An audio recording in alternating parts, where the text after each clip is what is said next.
உலா YouTube channel அன்பு உள்ளங்களுக்கு வாழ்த்துக்களோடு வணக்கம். இன்றைய தினம் மார்கழி திங்கள் 5ஆம் நாள் ஆண்டாள் அருளிச் செய்த திருப்பாவையிலிருந்து 5வது பாசுரத்தையும் அதற்குண்டான சிறு விளக்கங்களையும் இப்பொழுது நாம் பார்க்க இருக்கிறோம். மாயனை மண்ணு வடமதுரை மைந்தனை, மாயனை மண்ணு வடமதுரை மைந்தனை, தூய பெருநீர் யமுனை துறைவனை, ஆயர்குலத்தில் தோன்றும் அணிவிளக்கை, தாயை குடல் விளக்கம் செய்த தாமோதரனை, தூயோமாய் வந்து நாம் தூமலர் தூவித் தொழுது, வாயினால் பாடி மனதினால் சிந்திக்க, போய பிழையும் புகுதருவான் என்றனவும்,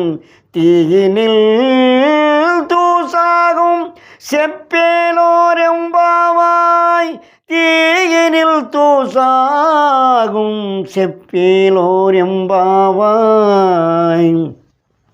அருமையான 5வது பாசுரம் இது. இதிலே பகவானுடைய பிறப்பு, அதாவது மாயனை மண்ணு வடமதுரை மைந்தனை, அதாவது மதுராபுரியிலே கண்ணன் பிறக்கிறான்.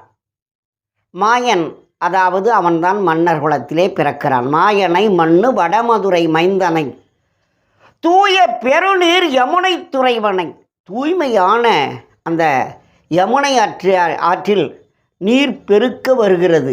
யமுனையிலே அங்குதான் விளையாடி கொண்டிருப்பவன் குளிப்பவன். தூய பெருநீர் யமுனை துறைவனை, தாயை குடல் விளக்கம் செய்த தாமோதரனை என்று சொன்னால் 8வது பிள்ளையாக தேவகியினுடைய வயிற்றிலே பிறந்து, அதன் பிறகு அவருக்கு பிள்ளையே பிறக்கக்கூடாது என்றதற்காக தாயை குடல் விளக்கம் செய்த தாமோதரனை, தூயோமாய் வந்து நான் தூமலர் தூவி தொழுது, அதாவது பகவானை மலர்களால் தூய்மையாய் தூவி தொழுது, வாயினால் பாடி மனதினால் சிந்திக்க, போயை பிழையும் புகுதருவான் என்றளவு. இப்படி மலர் தூவி அவனை வணங்குகின்றால் என்ன நடக்கும் என்றால், முன்ஜென்ம வினை இப்பொழுது செய்கின்ற பாவங்கள் அத்தனையுமே தீயினில் தூசி பட்டுச்சுன்னா என்ன ஆகும்? காணாமலே போயிடும், பஸ்மமாயிடும். அதே போன்ற பகவானை நாம் தினந்தோறும் இந்த